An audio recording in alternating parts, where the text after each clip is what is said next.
നമസ്കാരം. അപ്പോൾ ഇന്ന് നമ്മൾ പ്ലസ് ടുവിൻ്റെ ഫിസിക്സിൻ്റെ ക്ലാസ് തുടങ്ങുകയാണ്. അപ്പോൾ നിങ്ങൾക്കറിയാം പ്ലസ് ടുവിൻ്റെ എക്സാം അടുത്ത് വരികയാണ്. ഏകദേശം 14 ചാപ്റ്ററുകൾ നിങ്ങൾക്ക് മൊത്തത്തിൽ പഠിക്കാനുണ്ട്. അപ്പോൾ ആദ്യത്തെ chapter electric charges and fields എന്ന് പറയുന്ന ചാപ്റ്റർ തൊട്ട് തുടങ്ങി അതിൻ്റെ ഫസ്റ്റ് ചാപ്റ്ററിൻ്റെ കണ്ടിന്യൂഷനാണ് second chapter electric potential and capacitance. അങ്ങനെ കറണ്ട് ഇലക്ട്രിസിറ്റി പറഞ്ഞ് 14 ചാപ്റ്ററുകളോളം നിങ്ങൾക്ക് ഡിസ്കസ് ചെയ്യാനുണ്ട്. അപ്പോൾ അതിൽ നമ്മൾ സെക്കൻഡ് ടെക്സ്റ്റിലെ ഒരു ഏറ്റവും എളുപ്പമുള്ള ഏറ്റവും നിങ്ങൾക്ക് പെട്ടെന്ന് പഠിച്ചു തീർക്കാൻ പറ്റുന്ന, ഉറപ്പായിട്ടും ഇത്രയും കാര്യങ്ങൾ മാത്രം പഠിച്ചാൽ നിങ്ങൾക്ക് ആ ചാപ്റ്ററിൽ നിന്ന് ഫുൾ മാർക്ക് നിങ്ങൾക്ക് കിട്ടും. അങ്ങനെ ഒരു ചാപ്റ്ററാണ് നമ്മൾ ഇന്ന് ഡിസ്കസ് ചെയ്യാൻ പോകുന്നത്. ആ ചാപ്റ്ററിൻ്റെ പേരാണ് dual nature of matter and radiations. Okay, dual nature of matter and radiation എന്ന് പറയുന്ന ചാപ്റ്ററാണ് നമ്മൾ ഇന്ന് എന്ത് ചെയ്യാൻ പോകുന്നത്, ഡിസ്കസ് ചെയ്യാൻ പോകുന്നത്.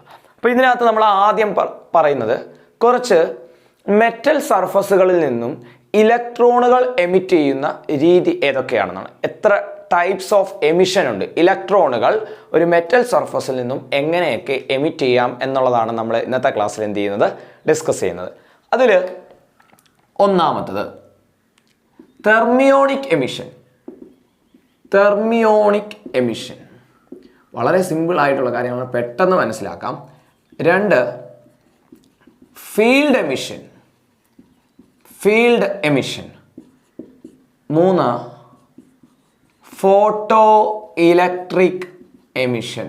ആ മൂന്നാമത്തതാണ് ഏറ്റവും പ്രധാനപ്പെട്ടത്. അപ്പോൾ ഒരു മെറ്റൽ സർഫസിൽ നിന്നും ഇലക്ട്രോണുകൾ എങ്ങനെയൊക്കെ എമിറ്റ് ചെയ്യാം എന്നുള്ളതിൻ്റെ 3 ടൈപ്സ് ഓഫ് എമിഷനെ കുറിച്ചാണ് നമ്മൾ ഡിസ്കസ് ചെയ്യാൻ പോകുന്നത്. ഒന്ന് തെർമിയോണിക് എമിഷൻ. എന്താണ് തെർമിയോണിക് എമിഷൻ എന്ന് പറഞ്ഞു കഴിഞ്ഞാൽ എന്താണ് ഈ വാക്ക് തെർമിയോണിക് എന്ന വാക്ക് എന്തുമായിട്ട് റിലേറ്റ് ചെയ്തിട്ടുള്ളതാണ്? യെസ്, ഹീറ്റ്, ടെമ്പറേച്ചർ ഒക്കെ ആയിട്ട് റിലേറ്റ് ചെയ്തിട്ടുള്ളതാണ്. അതായത് ഞാനൊരു മെറ്റൽ സർഫസിനെ, ഇപ്പോൾ ഇതൊരു മെറ്റൽ സർഫസ് ആണെന്ന് വിചാരിക്കുക, ഞാൻ ഇതിനെ ചൂടാക്കുന്നു, ഹീറ്റ് കൊടുക്കുന്നു. അപ്പോൾ ഇതിനകത്തുള്ള ഫ്രീ ഇലക്ട്രോണുകൾക്ക് അത് പുറത്തു ചാടാനുള്ള എനർജി കിട്ടും. ഞാൻ പറയുന്നത് മനസ്സിലാവുന്നുണ്ടോ? ഈ മെറ്റൽ സർഫസിൽ നിന്നും എമിറ്റ് ചെയ്യാനുള്ള, അത് പുറത്തു ചാടാനുള്ള എനർജി എങ്ങനെ കിട്ടും? ഈ ഹീറ്റ് കൊടുക്കുന്നത് കൊണ്ട് കിട്ടും. അപ്പോൾ അത്തരത്തിൽ ഒരു മെറ്റൽ സർഫസിനെ ഹീറ്റ് ചെയ്യുന്നതിലൂടെ അതിനകത്തുള്ള ഫ്രീ ഇലക്ട്രോൺസുകൾ എമിറ്റ് ചെയ്യുകയാണെങ്കിൽ ആ ടൈപ്പ് ഓഫ് എമിഷൻ ആണെന്ത്? Thermionic emission. വളരെ സിമ്പിളാണ്, അത്രയും മാത്രം അവിടെ നിന്ന് പഠിച്ചാൽ മതി. Next field emission. ഫീൽഡ് എന്ന് വെച്ചാൽ എന്താ? ഇലക്ട്രിക് ഫീൽഡ് ആണ്. എന്താണ്? Electric field. ഒരു മെറ്റലിലേക്ക് ഞാനൊരു ഇലക്ട്രിക് സപ്ലൈ കൊടുക്കുന്നു, ഇലക്ട്രിക് ഫീൽഡ് കൊടുക്കുന്നു. അപ്പോൾ അവിടെ നിന്നും ഇലക്ട്രോണുകൾ എമിറ്റ് ചെയ്യപ്പെടും. ആ ടൈപ്പ് ഓഫ് എമിഷനെയാണ് നമ്മൾ എന്ത് എമിഷൻ എന്ന് വിളിക്കുന്നത്? ഫീൽഡ് എമിഷൻ എന്ന് വിളിക്കുന്നത്. അപ്പോൾ ആദ്യത്തെ 2 എമിഷൻ ജസ്റ്റ് ഒന്ന് അറിഞ്ഞിരുന്നാൽ മാത്രം മതി. വളരെ സിമ്പിളാണ്.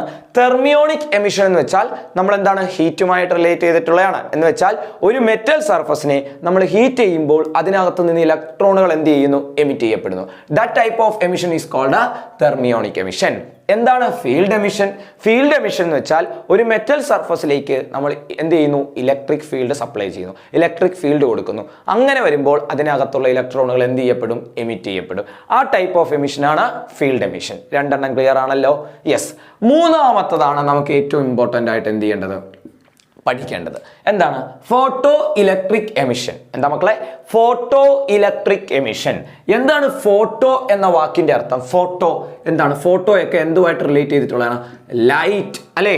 ലൈറ്റ് അല്ലെങ്കിൽ റേഡിയേഷനുമായി റിലേറ്റ് ചെയ്തിട്ടുള്ളതാണ് ഫോട്ടോ ഇലക്ട്രിക് എമിഷൻ. ഒന്നുമില്ല മക്കളെ, നമ്മൾ ഒരു മെറ്റൽ സർഫസിലേക്ക് സ്യൂട്ടബിൾ ഫ്രീക്വൻസിയിലുള്ള റേഡിയേഷൻ വന്ന് വീഴുമ്പോൾ, ഒരു മെറ്റൽ സർഫസിലേക്ക് ഒരു സ്യൂട്ടബിൾ ആയിട്ടുള്ള ഫ്രീക്വൻസിയിലുള്ള റേഡിയേഷനോ ലൈറ്റോ വന്ന് വീഴുന്ന സമയത്ത് അതിൽ നിന്നും ഇലക്ട്രോണുകൾ എന്ത് ചെയ്യപ്പെടും? എമിറ്റ് ചെയ്യപ്പെടും.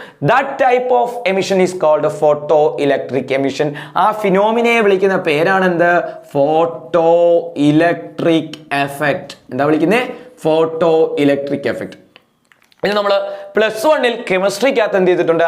സ്ട്രക്ചർ ഓഫ് ആറ്റം എന്ന് പറയുന്ന ചാപ്റ്ററിൽ നിങ്ങൾ +1 എന്ത് ചെയ്തിട്ടുണ്ടായിരിക്കും? ഡിസ്കസ് ചെയ്തിട്ടുണ്ടായിരിക്കും. എന്താണ് ഫോട്ടോ ഇലക്ട്രിക് എഫക്റ്റ്? ഒന്നുമില്ല, ഒരു മെറ്റൽ സർഫസിലേക്ക് സ്യൂട്ടബിൾ ഫ്രീക്വൻസിയിലുള്ള ലൈറ്റ് വന്ന് ഇൻസിഡന്റ് ചെയ്യുന്ന സമയത്ത്, ഒരു സ്യൂട്ടബിൾ ഫ്രീക്വൻസിയിലുള്ള റേഡിയേഷൻ വന്ന് വീഴുന്ന സമയത്ത്, അത് ഇലക്ട്രോ മാഗ്നറ്റിക് റേഡിയേഷൻ ഒക്കെ ആകാം, അത് വന്ന് വീഴുന്ന സമയത്ത് അതിൽ നിന്നും ഇലക്ട്രോണുകൾ എമിറ്റ് ചെയ്യപ്പെടും. ആ മെറ്റൽ സർഫസിൽ നിന്നും ഇലക്ട്രോണുകൾ എന്ത് ചെയ്യപ്പെടും? എമിറ്റ് ചെയ്യപ്പെടും. ആ ഫിനോമിനയെ വിളിക്കുന്ന പേരാണ് ഫോട്ടോ ഇലക്ട്രിക് എഫക്ട്. അല്ലെങ്കിൽ ആ എമിഷനെ, അത്തരത്തിൽ ഇലക്ട്രോണുകൾ എമിറ്റ് ചെയ്യുന്നതിനെ വിളിക്കുന്ന പേരാണ് ഫോട്ടോ ഇലക്ട്രിക് എമിഷൻ. സിമ്പിൾ അല്ലേ മക്കളെ? ഇത് കണ്ടെത്തിയത്, ഫോട്ടോ ഇലക്ട്രിക് എമിഷൻ ആദ്യമായി ഒബ്സർവ് ചെയ്തത്, ആദ്യമായി കണ്ടെത്തിയത് ഹെഡ്സ് എന്ന് പറയുന്ന സയന്റിസ്റ്റ് ആണ്. ഹെഡ്സ് നമുക്കറിയാം, ഫ്രീക്വൻസിയുടെ യൂണിറ്റ് ആണ് ഹെഡ്സ്. അപ്പൊ ഹെഡ്സ് എന്ന് പറയുന്നത് ഒരു സയന്റിസ്റ്റിന്റെ നെയിമാണ്. ഹെഡ്സ് എന്ന് പറയുന്ന സയന്റിസ്റ്റ് ആണ് ഫോട്ടോ ഇലക്ട്രിക് എമിഷൻ അല്ലെങ്കിൽ ഫോട്ടോ ഇലക്ട്രിക് എഫക്ട് ആദ്യമായി ഒബ്സർവ് ചെയ്തത്. ക്ലിയർ ആണല്ലോ? അപ്പോൾ ഇൻട്രൊഡക്ഷൻ എന്നുള്ള രീതിയിൽ ആദ്യത്തെ ഇത്രയും കാര്യങ്ങൾ മനസ്സിലായോ? എന്താണ് തെർമിയോണിക് എമിഷൻ, എന്താണ് ഫീൽഡ് എമിഷൻ, എന്താണ് ഫോട്ടോ ഇലക്ട്രിക് എമിഷൻ? ക്ലിയർ ആണല്ലോ? ഇനിയും മക്കളെ എന്താണ് അടുത്തൊരു ടേം ആണ് വർക്ക് ഫംഗ്ഷൻ. എന്താ മക്കളെ? Work function. ഈ പറയുന്ന പോയിന്റുകളൊക്കെ നോട്ട് ചെയ്തോണം കേട്ടോ. ഇതൊക്കെ വർക്ക് ഫംഗ്ഷനെ നമ്മൾ സൂചിപ്പിക്കുന്ന അക്ഷരം ഫൈ എന്ന അക്ഷരം കൊണ്ടാണ് സൂചിപ്പിക്കുന്നത്. എന്ത് അക്ഷരം കൊണ്ടാണ് സൂചിപ്പിക്കുന്നത്? ഫൈ എന്ന അക്ഷരം. Work function. ഇവിടെ ശ്രദ്ധിക്കാം മക്കളെ, ഒന്നുമില്ല. ഇപ്പോൾ ഇതൊരു മെറ്റൽ സർഫസ് ആണെങ്കിൽ ഈ മെറ്റൽ സർഫസിലേക്ക് നമ്മൾ ഫോട്ടോ ഇലക്ട്രിക് എഫക്റ്റിനെ കുറിച്ച് പറയുന്നത്, ഇത് രണ്ടും ജസ്റ്റ് ഒന്ന് അറിഞ്ഞിരുന്നാൽ മാത്രം മതി. ഇതാണ് നമുക്ക് ഏറ്റവും പ്രധാനമായിട്ട് വേണ്ടത്. ഫോട്ടോ ഇലക്ട്രിക് എമിഷൻ എന്താണെന്ന് ഞാൻ പറഞ്ഞു. ഒരു സ്യൂട്ടബിൾ ഫ്രീക്വൻസിയിലുള്ള റേഡിയേഷൻ വന്ന് വീഴുമ്പോൾ ഇതിൽ നിന്നും എന്ത് എമിറ്റ് ചെയ്യും മക്കളെ? ഇലക്ട്രോണുകൾ എമിറ്റ് ചെയ്യും. ആ മെറ്റൽ സർഫസിൽ നിന്നും ഇലക്ട്രോണുകൾ എന്ത് ചെയ്യുന്നു? എമിറ്റ് ചെയ്യുന്നു. അങ്ങനെയാണെങ്കിൽ ഞാൻ പറയട്ടെ, ഈ ഇലക്ട്രോണുകൾക്ക് എമിറ്റ് ചെയ്യാൻ ഒരു മിനിമം എനർജി വേണം. എന്ത് വേണം? ഒരു minimum energy. The minimum energy required to eject an electron from the metal surface. അല്ലേ? ഈ ഇലക്ട്രോണുകളെ എടുത്ത് പുറത്തോട്ട് കളയാൻ, ഇവരെ എടുത്ത് പുറത്തോട്ട് വലിച്ചെറിയാൻ ഒരു മിനിമം എനർജി വേണം. ചുമ്മാതെ വന്ന് എന്ത് ചെയ്യാൻ പറ്റത്തില്ല, അതിനെ എമിറ്റ് ചെയ്യിക്കാൻ പറ്റത്തില്ല. ഒരു മിനിമം എനർജി വേണം. ആ മിനിമം എനർജിയെ വിളിക്കുന്ന പേരാണ് എന്ത് മക്കളെ? Work function. ആ മിനിമം എനർജിയാണ് എന്തെന്ന് വിളിക്കുന്നത്? Work function. അപ്പോൾ നമ്മൾ എന്താണ് വർക്ക് ഫംഗ്ഷൻ എന്നുള്ള കാര്യം മനസ്സിലായി. എന്താ വർക്ക് ഫംഗ്ഷൻ?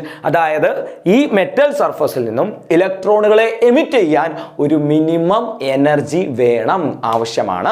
ആ മിനിമം എനർജിയെ വിളിക്കുന്ന പേരാണ് എന്ത്? Work function. അതിനെ സൂചിപ്പിക്കുന്ന അക്ഷരം എന്താണ്? ഫൈ എന്ന അക്ഷരം. ക്ലിയർ ആണല്ലോ? അപ്പോൾ ഇത്രയും കാര്യങ്ങളാണ് നമ്മൾ ആദ്യമേ ഇൻട്രൊഡക്ഷൻ ആയിട്ട് ഈ ചാപ്റ്ററിൽ ഡിസ്കസ് ചെയ്യുന്നത്. ക്ലിയർ ആണോ? ഇനി നമുക്ക് എന്താണ് ഫോട്ടോ ഇലക്ട്രിക് എഫക്റ്റിന്റെ ലോസ് എന്താണെന്നുള്ളത് നോക്കാം. ഓക്കെ, അപ്പോൾ നമ്മൾ എന്താ പഠിച്ചത്? എന്താണ് എമിഷൻ? എന്തിന്റെ എമിഷനാ? ഇലക്ട്രോണുകൾ ഒരു മെറ്റൽ സർഫസിൽ നിന്നും എമിറ്റ് ചെയ്യുന്ന മെത്തേഡ്സ് എന്തൊക്കെയാണെന്നാണ് നമ്മൾ ഡിസ്കസ് ചെയ്തത്. 3 ടൈപ്സ് ഓഫ് എമിഷനെ കുറിച്ച് നമ്മൾ പറഞ്ഞു. തെർമിയോണിക് എമിഷൻ, അല്ലെ? ഹീറ്റ് കൊടുക്കുമ്പോൾ ഇലക്ട്രോണുകൾ പുറത്ത് ചാടുന്നതിനെ തെർമിയോണിക് എമിഷൻ എന്നും, field emission, electric field, strong electric field കൊടുക്കുമ്പോൾ ഒരു മെറ്റൽ സർഫസിൽ നിന്നും ഇലക്ട്രോണുകൾ പുറത്ത് ചാടുന്നതിനെ നമ്മൾ എന്തെന്ന് വിളിക്കുന്നു? ഫീൽഡ് എമിഷൻ എന്നും, അല്ലെ കോൾഡ് കാഥോഡ് എമിഷൻ എന്നൊക്കെ നമുക്ക് അതിനെ വിളിക്കാം. അതേപോലെ തന്നെ എന്താണ് ഫോട്ടോ ഇലക്ട്രിക് എമിഷൻ? അതാണ് ഇമ്പോർട്ടൻറ്റ്. നമ്മൾ പറഞ്ഞു, ഒരു സ്യൂട്ടബിൾ ഫ്രീക്വൻസിയിലുള്ള ഇലക്ട്രോ മാഗ്നറ്റിക് റേഡിയേഷൻ ഒരു മെറ്റൽ സർഫസിലേക്ക് വന്ന് വീഴുന്ന സമയത്ത് അതിൽ നിന്നും ഇലക്ട്രോണുകൾ എമിറ്റ് ചെയ്യും. അതാണ് ഫോട്ടോ ഇലക്ട്രിക് എമിഷൻ. ആ ഫിനോമിനയെ വിളിക്കുന്ന പേരാണ് ഫോട്ടോ ഇലക്ട്രിക് എഫക്റ്റ്. ഓക്കെ ആണല്ലോ? അതിന്റെ കൂടെ തന്നെ നമ്മൾ അത് ആരാണ് കണ്ടെത്തിയതെന്ന് പറഞ്ഞു. ആരാണ്? ഹെഡ്സ് എന്ന് പറയുന്ന സയന്റിസ്റ്റ് ആണ് ഫോട്ടോ ഇലക്ട്രിക് എമിഷൻ എന്ത് ചെയ്തത്? ആദ്യമായി ഒബ്സർവ് ചെയ്തത്. മാത്രമല്ല അവിടെ വർക്ക് ഫംഗ്ഷൻ എന്താണെന്ന് നമ്മൾ പറഞ്ഞു. വർക്ക് ഫംഗ്ഷൻ എന്താ? ചുമ്മാ അങ്ങോട്ട് ഇലക്ട്രോണുകൾ എമിറ്റ് ചെയ്യപ്പെടത്തില്ല. ആ ഇലക്ട്രോണുകൾ എമിറ്റ് ചെയ്യണമെങ്കിൽ ഒരു മിനിമം എനർജി വേണം. The minimum energy required to eject an electron. ഇലക്ട്രോണിനെ എമിറ്റ് ചെയ്യാൻ വേണ്ട മിനിമം എനർജിയെ വിളിക്കുന്ന പേരാണ് എന്ത്? Work function. ഫൈ എന്ന അക്ഷരം കൊണ്ട് സൂചിപ്പിക്കുമെന്ന് നമ്മൾ പറഞ്ഞു. ഇത്രയും കാര്യങ്ങൾ മനസ്സിലായല്ലോ? ഇനി നമുക്ക് പറയാനുള്ളത് laws of photo electric effect. Laws of photo electric effect. മക്കളെ, ഇതും നമ്മൾ എന്ത് ചെയ്തിട്ടുണ്ട്? +1 പഠിച്ചിട്ടുണ്ട്. നിങ്ങൾക്ക് ഓർമ്മയുണ്ടോന്ന് അറിയില്ല. ഇവിടെ ശ്രദ്ധിക്കാം മക്കളെ, 4 പോയിന്റുകളാണുള്ളത്. വളരെ സിമ്പിളായിട്ട് നമുക്ക് പഠിച്ചു പോവാം. നിങ്ങൾ വലിയ സെന്റൻസുകളൊന്നും കാണാതെ പഠിക്കേണ്ട. ഞാൻ പഠിപ്പിക്കുന്ന പോലെ അങ്ങോട്ട് പഠിച്ചാൽ മതി. Laws of photo electric effect. ആദ്യം നമ്മൾ ഫോട്ടോ ഇലക്ട്രിക് എഫക്റ്റ് എന്താണെന്ന് മനസ്സിലായല്ലോ. അതായത് ഒരു സ്യൂട്ടബിൾ ഫ്രീക്വൻസി ഉള്ള റേഡിയേഷൻ വന്നിട്ട് ഒരു മെറ്റൽ സർഫസിൽ ഇടിക്കുന്ന സമയത്ത് ആ മെറ്റൽ സർഫസിൽ നിന്നും എന്ത് എമിറ്റ് ചെയ്യപ്പെടും? ഇലക്ട്രോണുകൾ എമിറ്റ് ചെയ്യപ്പെടും. മക്കളെ, അങ്ങനെ എമിറ്റ് ചെയ്യുന്ന ഇലക്ട്രോണുകളുടെ എണ്ണം, the number of electrons emitted, the number of electrons emitted, ഇത്തരത്തിൽ എമിറ്റ് ചെയ്യുന്ന ഇലക്ട്രോണുകളുടെ എണ്ണം എന്ന് പറയുന്നത് directly proportional to intensity of the light, intensity of light, അല്ലെ intensity of radiation എന്നും പറയാം. or brightness. intensity എന്ന് വെച്ചാൽ എന്താ മക്കളെ? brightness. intensity അല്ലെങ്കിൽ brightness. ഓക്കെ ആണല്ലോ? അപ്പോൾ ഇതിൽ നിന്നും എമിറ്റ് ചെയ്യുന്ന ഇലക്ട്രോണുകൾക്ക് എണ്ണമുണ്ട്. ചിലപ്പോൾ 10 എണ്ണമായിരിക്കാം, ചിലപ്പോൾ 15 ആയിരിക്കാം, ചിലപ്പോൾ 100 എണ്ണമായിരിക്കാം. ആ എമിറ്റ് ചെയ്യുന്ന ഇലക്ട്രോണുകളുടെ എണ്ണം എന്തിനെ ഡിപ്പെൻഡ് ചെയ്യുന്നു? അത് വന്നു വീഴുന്ന റേഡിയേഷന്റെ ഇന്റൻസിറ്റിയെ ഡിപ്പെൻഡ് ചെയ്യുന്നു. അതിലേക്ക് വന്നു വീഴുന്ന ഇലക്ട്രോ മാഗ്നറ്റിക് റേഡിയേഷന്റെ ഇന്റൻസിറ്റിയെ ഡിപ്പെൻഡ് ചെയ്യുന്നു. അപ്പോൾ ഒന്നാമത്തെ പോയിന്റ് എന്താണ്? The number of electrons emitted. Emit ചെയ്യുന്ന ഇലക്ട്രോണുകളുടെ എണ്ണം എന്ന് പറയുന്നത് directly proportional to the intensity of the incident radiation. Clear ആണല്ലോ? വന്നു വീഴുന്ന ലൈറ്റിന്റെ ഇന്റൻസിറ്റിയെ എന്ത് ചെയ്യുന്നു? ഡയറക്ട്ലി പ്രൊപ്പോർഷണൽ, അതിനെ ഡിപ്പെൻഡ് ചെയ്യുന്നു. ക്ലിയർ ആണല്ലോ? അപ്പൊ നമുക്ക് ഇങ്ങനെ അങ്ങ് പഠിച്ചാൽ മതി. വലിയ സെന്റൻസുകളൊന്നും എഴുതി എന്ത് ചെയ്യണ്ട, കാണാതെ പഠിക്കണ്ട. രണ്ടാമത്തെ പോയിന്റിലേക്ക് പോകാം. നോക്കിക്കേ മക്കളെ, രണ്ടാമത്തെ പോയിന്റ് എന്ന് പറയുന്നത്, ഈ ഇലക്ട്രോണുകൾ ഉണ്ടല്ലോ, ഈ മെറ്റൽ സർഫസിൽ നിന്നും എമിറ്റ് ചെയ്യുന്ന ഇലക്ട്രോണുകൾ മൂവ് ചെയ്യും, എന്ത് ചെയ്യും? ചലിച്ചു തുടങ്ങും. അപ്പൊ ചലിക്കുമ്പോൾ അതിനുള്ള എനർജി എന്താ? കൈനറ്റിക് എനർജി അല്ലേ? നമുക്ക് എല്ലാവർക്കും അറിയാം, the energy possessed by a body by virtue of its motion is called kinetic energy. ഈ ഇലക്ട്രോണുകൾ ചലിക്കുന്നുണ്ട്, പുറത്തേക്ക് ചാടി ചലിക്കുന്നുണ്ട്, മൂവ് ചെയ്യുന്നുണ്ട്. അപ്പൊ അതിന്റെ എനർജി എന്താണ്? Kinetic energy. അങ്ങനെയാണെങ്കിൽ ഈ എമിറ്റ് ചെയ്യുന്ന ഇലക്ട്രോണുകളുടെ കൈനറ്റിക് എനർജി എന്ന് പറയുന്നത് എന്തിന് പ്രൊപ്പോർഷണൽ ആണ്? ഇന്റൻസിറ്റിക്ക് അല്ല, directly proportional to the frequency of the incident radiation. Frequency of the incident radiation. മനസ്സിലായോ മക്കളെ? ശ്രദ്ധിക്കണം, പരീക്ഷയ്ക്ക് തെറ്റിച്ചു തരും. ഇൻസിഡന്റ് റേഡിയേഷന്റെ ഫ്രീക്വൻസിക്കാണ് എന്ത് പ്രൊപ്പോർഷണൽ? Kinetic energy proportional. എന്തിനല്ല? ഇന്റൻസിറ്റിക്ക് അല്ല. ക്ലിയർ ആണല്ലോ? അപ്പോ നമ്പർ ഓഫ് ഇലക്ട്രോൺസ് എമിറ്റ് ചെയ്യുന്ന ഇലക്ട്രോണുകളുടെ എണ്ണവും ഇന്റൻസിറ്റിയും ഡയറക്ട്ലി പ്രൊപ്പോർഷണൽ ആണ്. പക്ഷേ കൈനറ്റിക് എനർജിയും എന്തും തമ്മിലാണ് പ്രൊപ്പോർഷണൽ? ഫ്രീക്വൻസിയും തമ്മിലാണ് പ്രൊപ്പോർഷണൽ. ക്ലിയർ ആണല്ലോ? അപ്പോൾ വന്നു വീഴുന്ന ലൈറ്റിന്റെ ഫ്രീക്വൻസി കൂടുകയാണെങ്കിൽ എമിറ്റ് ചെയ്യുന്ന ഇലക്ട്രോണുകളുടെ എന്ത് കൂടും? കൈനറ്റിക് എനർജി കൂടും. വന്നു വീഴുന്ന ലൈറ്റിന്റെ ഫ്രീക്വൻസി കൂടുകയാണെങ്കിൽ എമിറ്റ് ചെയ്യുന്ന ഇലക്ട്രോണുകളുടെ എന്ത് കൂടും? കൈനറ്റിക് എനർജി കൂടും. അപ്പൊ രണ്ട് പോയിന്റുകൾ മനസ്സിലായ മക്കളെ? ഒന്നും കൂടെ പറയാം. ഒന്നാമത്തെ പോയിന്റ് എന്താ പറയുന്നത്? എമിറ്റ് ചെയ്യുന്ന ഇലക്ട്രോണുകളുടെ എണ്ണം എന്ന് പറയുന്നത് എന്തിന് പ്രൊപ്പോർഷണൽ ആണ്? ലൈറ്റിന്റെ ഇന്റൻസിറ്റിക്ക്, വന്നു വീഴുന്ന റേഡിയേഷന്റെ ഇന്റൻസിറ്റിക്ക് പ്രൊപ്പോർഷണൽ ആണ്. രണ്ടാമത്തെ പോയിന്റ് എന്ന് പറയുന്നത് എമിറ്റ് ചെയ്യുന്ന ഇലക്ട്രോണുകളുടെ കൈനറ്റിക് എനർജി, അവർക്കുണ്ടാകുന്ന കൈനറ്റിക് എനർജി എന്ന് പറയുന്നത് വന്നു വീഴുന്ന ലൈറ്റിന്റെ എന്തിന് പ്രൊപ്പോർഷണൽ ആണ്? ഫ്രീക്വൻസിക്ക് പ്രൊപ്പോർഷണൽ ആണ്. ക്ലിയർ ആണല്ലോ? സിമ്പിൾ ആണല്ലോ? യെസ്. മൂന്നാമത്തെ പോയിന്റ് എന്ന് പറയുന്നത് മക്കളെ ഇവിടെ ശ്രദ്ധിക്കണടാ. ഞാൻ പറഞ്ഞു വന്നു വീഴുന്ന ലൈറ്റിന് ഒരു ഫ്രീക്വൻസി ഉണ്ടെന്ന് പറഞ്ഞു. മക്കളെ, എല്ലാ ഫ്രീക്വൻസിയിലും ഫോട്ടോ ഇലക്ട്രിക് എഫക്റ്റ് നടക്കില്ല. എല്ലാ ഫ്രീക്വൻസിയിലും എന്ത് നടക്കില്ല? ഫോട്ടോ ഇലക്ട്രിക് എഫക്റ്റ് അല്ലെങ്കിൽ ഫോട്ടോ ഇലക്ട്രിക് എമിഷൻ ഉണ്ടാകില്ല. എന്ന് വെച്ചാൽ വന്നു വീഴുന്ന റേഡിയേഷന്, ഇൻസിഡന്റ് ആകുന്ന റേഡിയേഷന് ഒരു മിനിമം എന്തുണ്ടായിരിക്കണം? ഒരു ഫ്രീക്വൻസി ഉണ്ടായിരിക്കണം. ഇപ്പൊ ഞാൻ പറയുന്നു, എന്താണ്ടേ, ഈ മെറ്റൽ സർഫസിൽ നിന്നും, ഇതൊരു മെറ്റൽ സർഫസ് ആണ്, ഈ മെറ്റൽ സർഫസിൽ നിന്നും ഇലക്ട്രോണുകൾ എമിറ്റ് ചെയ്യണമെങ്കിൽ വന്നു വീഴുന്ന, ഇതിലേക്ക് വന്ന് ഇൻസിഡന്റ് ആകുന്ന റേഡിയേഷന് ഒരു മിനിമം ഫ്രീക്വൻസി, ഞാൻ പറയുന്നു, ചുമ്മാ പറയുന്നു, 10 ഹെഡ്സ്. എത്രയാണ്? ഒരു 10 ഹെഡ്സ് ഫ്രീക്വൻസി ഉണ്ടായിരിക്കണം. അപ്പോൾ 10 ഹെഡ്സ് ഫ്രീക്വൻസിയേക്കാൾ താഴെ പോയാൽ ഈ ഇലക്ട്രോണുകൾ ഇതിൽ നിന്ന് എന്ത് ചെയ്യത്തില്ല? എമിറ്റ് ചെയ്യത്തില്ല. മക്കളെ, വന്നു വീഴുന്ന റേഡിയേഷന് ഒരു മിനിമം ഫ്രീക്വൻസി ഉണ്ടായിരിക്കണം. ആ മിനിമം ഫ്രീക്വൻസിയിൽ താഴെയാണ് വന്നു വീഴുന്ന റേഡിയേഷന്റെ ഫ്രീക്വൻസി എങ്കിൽ എന്ത് ചെയ്യത്തില്ല? ഇലക്ട്രോണുകൾ എമിറ്റ് ചെയ്യത്തില്ല. എന്ന് വെച്ചാൽ ഫോട്ടോ ഇലക്ട്രിക് എമിഷൻ നടക്കില്ല. അപ്പോൾ ആ വീഴുന്ന മിനിമം ഫ്രീക്വൻസിയെ ഒരു പേര് വിളിക്കും, അതാണ് ത്രെഷോൾഡ് ഫ്രീക്വൻസി. എന്താ വിളിക്കുന്നത് മക്കളെ? Threshold frequency. എന്തുവാ threshold frequency? The minimum frequency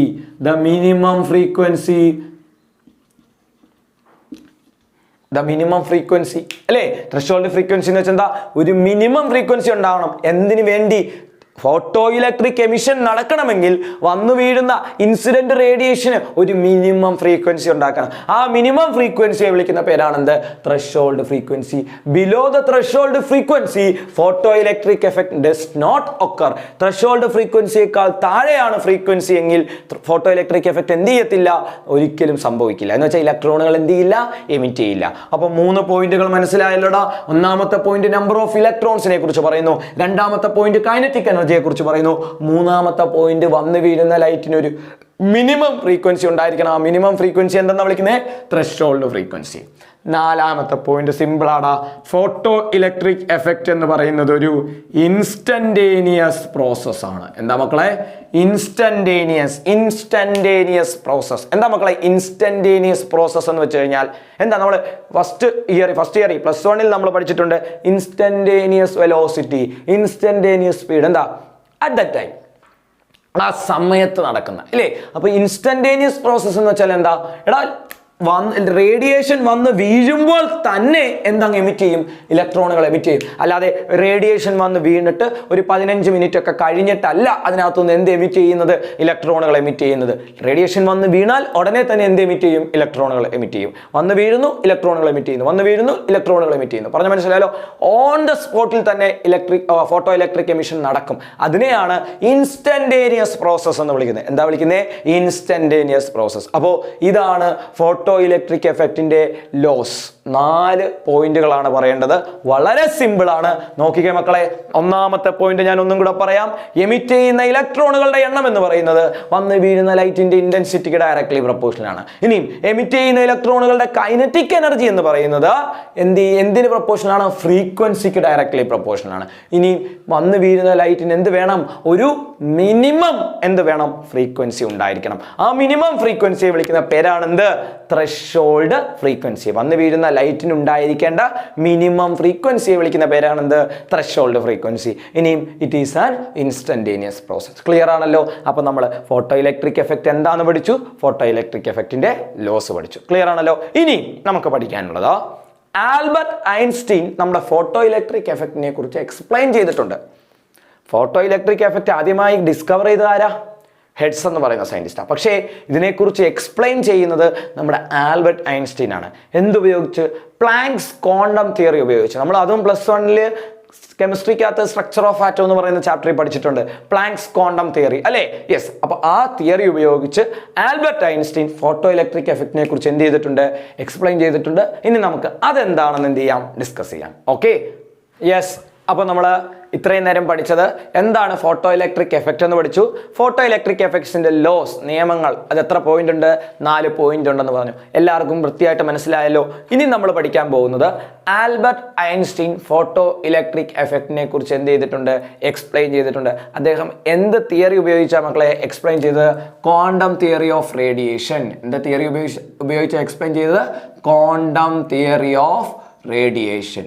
എന്താ മക്കളെ പ്ലാങ്ക്സ് ക്വാണ്ടം തിയറി പറയുന്നത്? നിങ്ങൾക്ക് ഓർമ്മയുണ്ടോ? പ്ലാങ്ക്സ് ക്വാണ്ടം തിയറി എന്താ പറയുന്നത്? Light contains photons. എന്താ ഫോട്ടോൺസ്? എനർജി പാക്കറ്റ്സ് അല്ലേ? ലൈറ്റിനകത്ത് എനർജി പാക്കറ്റ്സ് ഉണ്ട്.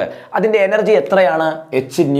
അതിന്റെ എനർജി എത്രയാണ്? hν. അപ്പോൾ ലൈറ്റ്സ് വന്ന് വീഴുന്ന റേഡിയേഷൻ, ഈ വന്ന് വീഴുന്ന റേഡിയേഷൻ എന്ന് പറയുന്നത് ഇത് റേഡിയേഷൻസ് ആണ്. ഈ റേഡിയേഷൻസിൽ ഈ എനർജി പാക്കറ്റ്സ് ആയിട്ടാണ് കാണപ്പെടുന്നത്. എങ്ങനെ കാണപ്പെടുന്നത്? ഇപ്പോൾ ചുമ്മാ ഒരു എക്സാമ്പിൾ, ഇപ്പോൾ ഒരു ബിസ്ക്കറ്റ് പാക്കറ്റ് പോലെ ഇങ്ങനെ എനർജി പാക്കറ്റ്സ് ആയിട്ടാണ് ഈ റേഡിയേഷൻസ് കാണപ്പെടുന്നതെന്നാണ്. അതിനെ അദ്ദേഹം വിളിച്ച പേരാണെന്ത്? പ്ലാങ്ക് വിളിച്ച പേരാണെന്ത്? ഫോട്ടോൺ. അല്ലെങ്കിൽ എന്താ? ഫോട്ടോൺസ് അല്ലെങ്കിൽ എന്താ വിളിക്കുന്നത്? ക്വാണ്ട. എന്താ വിളിച്ചേ? ക്വാണ്ട എന്ന് വിളിച്ചു അല്ലേ? അതായത് എനർജി പാക്കറ്റ്സ് ആയിട്ടായിട്ട് ലൈറ്റ് വരുന്നത്, റേഡിയേഷൻസ് വരുന്നത്, അതിനെ എനർജി പാക്കറ്റ്സിനെ വിളിച്ച പേരെന്താ? ഫോട്ടോൺസ് എന്ന് അദ്ദേഹം വിളിച്ചു, അല്ലെങ്കിൽ ക്വാണ്ട എന്ന് വിളിച്ചു. അതാണ് അദ്ദേഹത്തിന്റെ പ്ലാങ്ക്സ് ക്വാണ്ടം തിയറി എന്ന് പറയുന്നത്. ഇത് ഉപയോഗിച്ച് ഐൻസ്റ്റീൻ എക്സ്പ്ലെയിൻ ചെയ്തത് എങ്ങനെയാണെന്ന് നോക്കുക മക്കളെ. ഇവിടെ ശ്രദ്ധിച്ചോണം. അവിടെ വന്ന് വീഴുന്ന ലൈറ്റിന്റെ എനർജി കണ്ടുപിടിക്കുന്ന ഇക്വേഷനും അദ്ദേഹം പറഞ്ഞു. എന്താണ്? hν. എന്താണ്? hν. h എന്തുവായിരുന്നു? ഇതൊക്കെ നമുക്ക് അറിയാവുന്ന കാര്യങ്ങളാണ്. Planks constant. h എന്താണ്? പ്ലാങ്ക്സ് കോൺസ്റ്റന്റ് എന്നൊക്കെ വിളിച്ചു. അറിയാം. ന്യൂ എന്ന് പറഞ്ഞാൽ അതിന്റെ ഫ്രീക്വൻസിയാണ്. ന്യൂ എന്ന് പറഞ്ഞാൽ ആ വന്ന് വീഴുന്ന റേഡിയേഷന്റെ ഫ്രീക്വൻസി. അതനുസരിച്ച് അവിടുത്തെ വന്ന് വീഴുന്ന റേഡിയേഷന്റെ എനർജി കണ്ടുപിടിക്കുന്ന ഇക്വേഷൻ ആണ് hν. ഇതാണ് h എന്ന് പറയുന്ന പ്ലാങ്ക്സ് കോൺസ്റ്റന്റ് ആണ്. ന്യൂ എന്ന് പറയുന്നത് ഫ്രീക്വൻസി ആണ്. ഇത്രയും കാര്യങ്ങൾ നമുക്ക് പ്ലാങ്ക്സ് ക്വാണ്ടം തിയറി അനുസരിച്ച് അറിയേണ്ട കാര്യങ്ങളാണ്. അത് ജസ്റ്റ് ഒന്ന് ഞാൻ പറഞ്ഞെന്ന് മാത്രമേ ഉള്ളൂ. ഇനി ഐൻസ്റ്റീൻ ഇതിനെ എങ്ങനെ എക്സ്പ്ലെയിൻ ചെയ്യുന്നു? ആൽബർട്ട് ഐൻസ്റ്റീൻ എന്തോ പറഞ്ഞേ? ആൽബർട്ട് ഐൻസ്റ്റീൻ പറഞ്ഞത് ഈ hν എനർജി ഉള്ള എന്ത് വന്ന് വീഴുന്നു? റേഡിയേഷൻസ് വന്ന് ഈ മെറ്റൽ സർഫസിലേക്ക് ഇൻസിഡന്റ് ആകുന്ന സമയത്ത് ഇതിൽ നിന്നും എന്ത് എമിറ്റ് ചെയ്യും? ഇലക്ട്രോണുകൾ എമിറ്റ് ചെയ്യും. ശ്രദ്ധിക്കുക, ഫോട്ടോ ഇലക്ട്രിക് എഫക്റ്റ് എന്ന് വെച്ചാൽ അത് തന്നെയല്ലേ. അതായത് ഒരു മെറ്റൽ സർഫസിലേക്ക് റേഡിയേഷൻസ് സ്യൂട്ടബിൾ ഫ്രീക്വൻസിയിലുള്ള റേഡിയേഷൻ വന്ന് വീഴുന്ന സമയത്ത് ഇതിൽ നിന്ന് എന്ത് ചെയ്യും? ഇലക്ട്രോണുകൾ എമിറ്റ് ചെയ്യും. ഈ വന്ന് വീഴുന്ന റേഡിയേഷൻ ഒരു എനർജി ഉണ്ടല്ലോ, അതാണ് hν. ഈ വന്ന് വീഴുന്ന റേഡിയേഷന്റെ എനർജി രണ്ട് കാര്യങ്ങൾക്ക് വേണ്ടി ഉപയോഗിക്കുന്നു. ഒന്ന്, ഇലക്ട്രോണുകളെ എമിറ്റ് ചെയ്യാൻ. ആ എനർജിയുടെ ഒരു പാർട്ട് ഇലക്ട്രോണുകളെ എമിറ്റ് ചെയ്യാനുള്ളതിന് വേണ്ടി ഉപയോഗിക്കുന്നു. ആ ഇലക്ട്രോണുകളെ എമിറ്റ് ചെയ്യാനുള്ള എനർജിയെ വിളിച്ച പേരെന്താ? ഞാൻ നേരത്തെ പറഞ്ഞു, ഇലക്ട്രോണുകളെ എമിറ്റ് ചെയ്യാൻ ഒരു മിനിമം എനർജി വേണം. Yes, very good. അതാണ് വർക്ക് ഫംഗ്ഷൻ. ഫൈ എന്താണ്? Work function. ശ്രദ്ധിക്കുക മക്കളെ, സിമ്പിൾ കാര്യമാണ്. വന്നു വീഴുന്ന എനർജി, വന്നു വീഴുന്ന റേഡിയേഷന്റെ എനർജി രണ്ട് കാര്യങ്ങൾക്ക് വേണ്ടി യൂസ് ചെയ്യുന്നു. ഒന്ന് ഇലക്ട്രോണുകളെ എമിറ്റ് ചെയ്യാൻ വേണ്ടി ഉപയോഗിക്കുന്നു. ഇലക്ട്രോണുകളെ എമിറ്റ് ചെയ്യാൻ വേണ്ടി ഉപയോഗിക്കുന്ന എനർജിയെ വിളിക്കുന്ന പേരെന്താണ്? വർക്ക് ഫംഗ്ഷൻ എന്ന് വിളിക്കുന്നു. രണ്ടാമത്തെ കാര്യം, ആ എമിറ്റ് ചെയ്യുന്ന ഇലക്ട്രോണുകൾക്ക് എന്ത് വേണം? ഒരു കൈനറ്റിക് എനർജി വേണം. അപ്പൊ രണ്ടാമത് എന്തിനു വേണ്ടി ഉപയോഗിക്കുന്നു? കൈനറ്റിക് എനർജിക്ക് വേണ്ടി വിളിക്കും. ക്ലിയർ ആണല്ലോ? അപ്പോൾ ഒന്നാമത് ആ വന്നു വീഴുന്ന ലൈറ്റിന്റെ എനർജി വർക്ക് ഫംഗ്ഷൻ ആയിട്ട് പോകുന്നു. രണ്ടാമത് എന്തായിട്ട് അപ്പിയർ ചെയ്യുന്നു? കൈനറ്റിക് എനർജി ആയിട്ട് അപ്പിയർ ചെയ്യുന്നു. ക്ലിയർ ആണല്ലോ? ഒന്നുമില്ല മക്കളെ, ഇത്രയേ ഉള്ളൂ. എന്താണ്ടേ, ഒരു എനർജി, ഒരു റേഡിയേഷൻ വന്ന് വീഴുകയാണ്. ഇതൊരു മെറ്റൽ സർഫസ് ആണ്, ഇതിലേക്ക് ഒരു റേഡിയേഷൻ വന്ന് വീഴുകയാണ്. ആ വന്നു വീഴുന്ന റേഡിയേഷന്റെ എനർജി എന്താണ്? hν. ഞാൻ പറഞ്ഞു, പ്ലാങ്ക്സ് ക്വാണ്ടം തിയറി അനുസരിച്ച് hν ആണ്. അദ്ദേഹം പറഞ്ഞത് എനർജി പാക്കറ്റ്സ് ആയിട്ടാണ്, ഫോട്ടോൺസ് ആയിട്ടാണ് കാണപ്പെടുന്നത്. ആ ഫോട്ടോൺസിന്റെ എനർജിയാണ് hν. ഈ hν എന്ന് പറയുന്ന ടോട്ടൽ എനർജി രണ്ട് കാര്യങ്ങൾക്ക് വേണ്ടി ഉപയോഗിക്കുന്നത്. മുഴുവൻ എനർജിയും ഇലക്ട്രോണുകളെ എമിറ്റ് ചെയ്യാനാണോ ഉപയോഗിക്കുന്നത്? ഒരിക്കലുമല്ല. രണ്ട് കാര്യങ്ങൾക്ക് വേണ്ടി ഉപയോഗിക്കുന്നു. അതിലൊരു പാർട്ട്, ആ വന്നു വീഴുന്ന hν എന്ന് പറയുന്ന എനർജിയുടെ ഒരു ഭാഗം ഇലക്ട്രോണുകളെ എമിറ്റ് ചെയ്യാൻ വേണ്ടി ഉപയോഗിക്കും. ശരിയാണ്, ആ ഇലക്ട്രോണുകളെ എമിറ്റ് ചെയ്യാൻ വേണ്ടി ഉപയോഗിക്കും. ആ ഇലക്ട്രോണുകളെ എമിറ്റ് ചെയ്യാൻ വേണ്ടി ഉപയോഗിക്കുന്ന ആ എനർജിയെ വിളിക്കുന്ന പേരാണെന്ത്? Work function. ക്ലിയർ ആണല്ലോ? അപ്പോൾ ഒരു പാർട്ട് വർക്ക് ഫംഗ്ഷനായി മാറുന്നു. ഒരു പാർട്ട് ഇലക്ട്രോണുകൾ എന്ത് ചെയ്യണം? ഈ ഇലക്ട്രോണുകൾക്ക് മൂവ് ചെയ്യണം. എന്ന് വെച്ചാൽ ഇലക്ട്രോണുകൾക്ക് മൂവ് ചെയ്യാൻ എന്ത് എനർജി വേണം? കൈനറ്റിക് എനർജി വേണം. അപ്പൊ രണ്ടാമത്തെ പാർട്ട് എന്തിനു വേണ്ടി ഉപയോഗിക്കുന്നു? ആ മൂവ് ചെയ്യാൻ ആവശ്യമായ കൈനറ്റിക് എനർജിക്ക് വേണ്ടി ഉപയോഗിക്കുന്നു. ക്ലിയർ ആണല്ലോ? അപ്പൊ നമുക്ക് എങ്ങനെ എഴുതാം? ആൽബർട്ട് ഐൻസ്റ്റീൻ പറയുന്ന അനുസരിച്ച് ഈ ഇക്വേഷൻ, ഇതിനെ ഒരു ഇക്വേഷൻ ആക്കി എങ്ങനെ എഴുതാം? വന്നു വീഴുന്ന ലൈറ്റിന്റെ എനർജി എന്തുവാ? hν. പ്ലാങ്ക്സ് ക്വാണ്ടം തിയറി അനുസരിച്ച് hν. അദ്ദേഹം പറഞ്ഞ hν ഈസ് ഈക്വൽ ടു, ആ ടോട്ടൽ എനർജി എന്ന് പറയുന്നത് രണ്ട് കാര്യങ്ങളായിട്ട് മാറുന്നു. ഒന്ന് എന്തായിട്ട് മാറുന്നു? വർക്ക് ഫംഗ്ഷൻ പ്ലസ് രണ്ട് അതിന്റെ കൈനറ്റിക് എനർജി. അതിന്റെ എന്തിനു വേണ്ടിയിട്ട് ഉപയോഗിക്കുന്നു? കൈനറ്റിക് എനർജി മാക്സിമം ആയിരിക്കും. മാക്സിമം കൈനറ്റിക് എനർജി ഉപയോഗിക്കുക. അപ്പോൾ ടോട്ടൽ എനർജി, വന്നു വീഴുന്ന റേഡിയേഷന്റെ ടോട്ടൽ എനർജി എന്ന് പറയുന്നത് രണ്ട് കാര്യങ്ങളായി സ്പ്ലിറ്റ് ചെയ്യപ്പെടുന്നു. രണ്ട് പാർട്ടായിട്ട് മാറുന്നു. ഒരു പാർട്ട് വർക്ക് ഫംഗ്ഷൻ ആയിട്ട്, മറ്റൊരു പാർട്ട് കൈനറ്റിക് എനർജി ആയിട്ട്. ക്ലിയർ ആണല്ലോ? ഇവിടുന്ന് നമുക്ക് കൈനറ്റിക് എനർജി എങ്ങനെ എഴുതാം? Kinetic energy KE maximum kinetic energy അത്രേ ഉള്ളൂ. ഇതാണ്ട് ഈ 5 ഇപ്പുറത്ത് കൊണ്ടുവരും. അപ്പൊ എന്ത് വരും? hν - 5. ഇതിനെ വിളിക്കുന്ന പേരാണ് Einstein's photo electric equation. Important ആണ്, ചോദിക്കുന്നതാണ്, പരീക്ഷയ്ക്ക് ചോദിക്കുന്നതാണ്. ഐൻസ്റ്റീൻസ് ഫോട്ടോ ഇലക്ട്രിക് ഇക്വേഷൻ എഴുതാൻ പറഞ്ഞാൽ ഒന്നെങ്കിൽ ഇത് എഴുതുക, അല്ലെങ്കിൽ ഇത് എഴുതുക. Kinetic energy is equal to hν - 5. Kinetic energy is equal to hν - 5. അതായത് എമിറ്റ് ചെയ്യുന്ന ഇലക്ട്രോണുകളുടെ കൈനറ്റിക് എനർജി എന്ന് പറയുന്നത് വന്നു വീഴുന്ന ലൈറ്റിന്റെ ടോട്ടൽ എനർജിയിൽ നിന്നും എന്ത് കുറച്ചാൽ മതി? വർക്ക് ഫംഗ്ഷൻ കുറച്ചാൽ മതി. സിമ്പിൾ അല്ലേ മക്കളെ? വളരെ സിമ്പിൾ അല്ലേ? എന്നാൽ വളരെ ഇമ്പോർട്ടൻ്റ് ആണ്. ഈ ചാപ്റ്ററിൽ ചോദിക്കാൻ ചാൻസ് ഉള്ള ഒരു ക്വസ്റ്റ്യൻ ആണ് ഐൻസ്റ്റീൻസ് ഫോട്ടോ ഇലക്ട്രിക് ഇക്വേഷൻ. ഈ ഇക്വേഷനെ വിളിക്കുന്ന പേരാണ് Einstein's photo electric equation. Clear ആണല്ലോ? വളരെ സിമ്പിൾ ആയിട്ട് ഒന്നും കൂടെ പറയാം. വന്നു വീഴുന്ന റേഡിയേഷൻ ഒരു എനർജി ഉണ്ട്.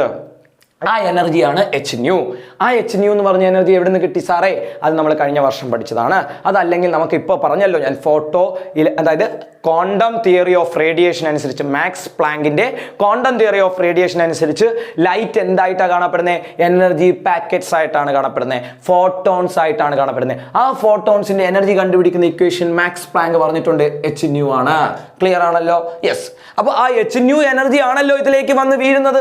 അതെ, ആ hν എനർജി എത്ര കാര്യങ്ങൾക്ക് വേണ്ടി ഉപയോഗിക്കുന്നു? രണ്ട് കാര്യങ്ങൾക്ക് വേണ്ടി. ആ എനർജിയുടെ ഒരു പാർട്ട്, അതിലൊരു ഭാഗം ഇലക്ട്രോണുകളെ എമിറ്റ് ചെയ്യാനുള്ള എനർജി ആയിട്ട് മാറുന്നു. ആ ഇലക്ട്രോണുകളെ എമിറ്റ് ചെയ്യാനുള്ള മിനിമം എനർജിയെ വിളിക്കുന്ന പേരാണ് work function. Very good. Then രണ്ടാമത്തെ കാര്യം എന്തിനു വേണ്ടിയിട്ട് ഉപയോഗിക്കുന്നു? ഈ എമിറ്റ് ചെയ്യുന്ന ഇലക്ട്രോണുകൾക്ക് എന്തുണ്ട്? ഒരു കൈനറ്റിക് എനർജി ഉണ്ട്. ആ കൈനറ്റിക് എനർജിക്ക് ഒരു എനർജി വേണ്ടേ? എമിറ്റ് ചെയ്യുന്ന ഇലക്ട്രോണുകൾ മൂവ് ചെയ്യണമെങ്കിൽ ഒരു എനർജി വേണ്ടേ? ആ കൈനറ്റിക് എനർജിക്ക് വേണ്ടി ഉപയോഗിക്കുന്നു. അപ്പോൾ വന്നു വീഴുന്ന ടോട്ടൽ എനർജി രണ്ട് കാര്യങ്ങൾക്ക് വേണ്ടി ഉപയോഗിക്കുന്നു. ഇതാണ് ഐൻസ്റ്റീൻസ് ഫോട്ടോ ഇലക്ട്രിക് ഇക്വേഷൻ. മനസ്സിലായ മക്കളെ? സിമ്പിൾ അല്ലേടാ? ഉറപ്പാടാ പരീക്ഷയ്ക്ക് ചോദിക്കുന്ന ഒരു ക്വസ്റ്റ്യൻ ആണ് ഈ ചാപ്റ്ററിൽ നിന്നും. യെസ്, ഇനി നമുക്ക് പറയാനുള്ളത് പരീക്ഷയ്ക്ക് ഇതും ചോദിക്കാം. Relation between work function and threshold frequency. കണ്ടോ, ഞാൻ ആ ത്രഷോൾഡ് ഫ്രീക്വൻസി എങ്ങനെ എഴുതിയേക്കുന്നത്? Nu zero. മക്കളെ എന്താടാ? ന്യൂ സീറോ, ന്യൂ നോട്ട് എന്നൊക്കെ നമുക്ക് വായിക്കാം. ന്യൂ സീറോ എന്ത് ഫ്രീക്വൻസിയാണ്? Threshold frequency. എടാ ഇത് ന്യൂ എന്ന് വെച്ചാൽ ഫ്രീക്വൻസി, ന്യൂ എന്നാണ് സൂചിപ്പിച്ചിരിക്കുന്നത്. ന്യൂ ഇതെന്താ? ന്യൂ സീറോ എന്തുവാ? Threshold frequency. എന്താ ത്രഷോൾഡ് ഫ്രീക്വൻസി? Minimum frequency. ഞാൻ നേരത്തെ പറഞ്ഞതാ, ഇലക്ട്രോണുകൾ എമിറ്റ് ചെയ്യണമെങ്കിൽ വന്നു വീഴുന്ന റേഡിയേഷന് ഒരു മിനിമം എന്തുണ്ടായിരിക്കണം? ഒരു മിനിമം ഫ്രീക്വൻസി ഉണ്ടായിരിക്കണം. ആ മിനിമം ഫ്രീക്വൻസിയെ വിളിക്കുന്ന പേരാണ് എന്താ?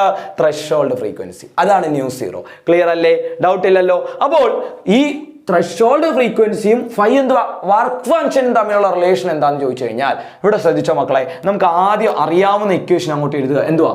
H nu is equal to five plus kinetic energy. ഇതാണല്ലോ നമുക്ക് അറിയാവുന്ന ഇക്വേഷൻ.